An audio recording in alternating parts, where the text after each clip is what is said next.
BC హక్కుల సాధన పోరాట కార్యక్రమానికి ఈ జిల్లా వ్యాప్తంగా తిరగడంలో మేము రేపు జరగబోయే 22వ తారీఖున బీసీ జనభేరీ కార్యక్రమం ఉంది. ఈ కార్యక్రమానికి ముస్లింలు మైనార్టీ సోదరులందరూ కూడా బీసీలకు చెందిన వారందరినీ ఏకతాటి మీదకి తీసుకురావాలనే ఆకాంక్షతోటి ఈరోజు మనం టౌన్ అధ్యక్షుడిగా మహబూబ్ గారికి, అలాగే ఉపాధ్యక్షుడిగా మన బాబా గారికి, అలాగే సెక్రటరీగా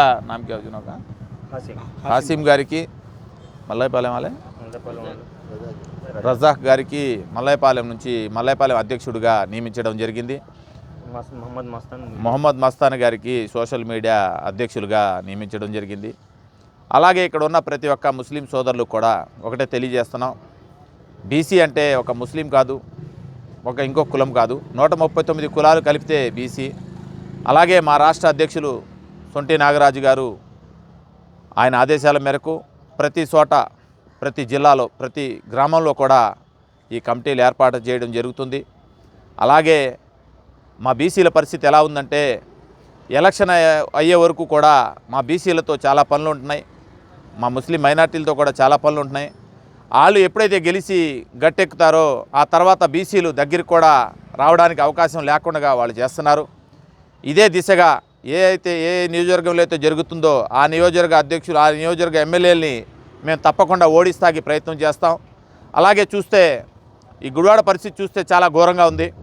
ఎందుకంటే ఈ మసీదులోనే వర్గపోర్లు మొదలైపోయి చాలా ఘోరమైన పరిస్థితుల్లోకి ఈ గుడివాడ పరిస్థితిని తీసుకెళ్లారు. ఎందుకంటే గుడివాడ చాలా చారిత్రాత్మకమైన ఊరు. ఎందుకంటే ఇక్కడ ముస్లింలు ఒక ముబారక్ సెంటర్ కానివ్వండి, అలాగే ప్రతి సెంటర్లో కూడా వాళ్ళు పెద్దలు చాలా కట్టుదిట్టమైన ఏర్పాట్లు చేసినా కూడా ఆ ఏర్పాట్లని తొంగలోకి తొక్కి ఇవాళ రాజకీయ నాయకుల బలోపేతంతో ప్రతి ఒక్క ముస్లిం సోదరుని కూడా అంటే విభజించి పాలించు అన్న ఒక సందేశాన్ని పంపించి ఇలా చేస్తున్నారు. దీన్ని తలుచుకుంటే రాజకీయ నాయకులు ఒక గంట సమయం కూడా పట్టదు.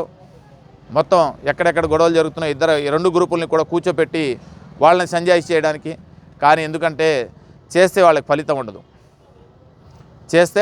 ఉండదు. దానివల్ల చాలా గుడివాడలో చాలా వరకు వర్గపోరు మొదలవుతుంది.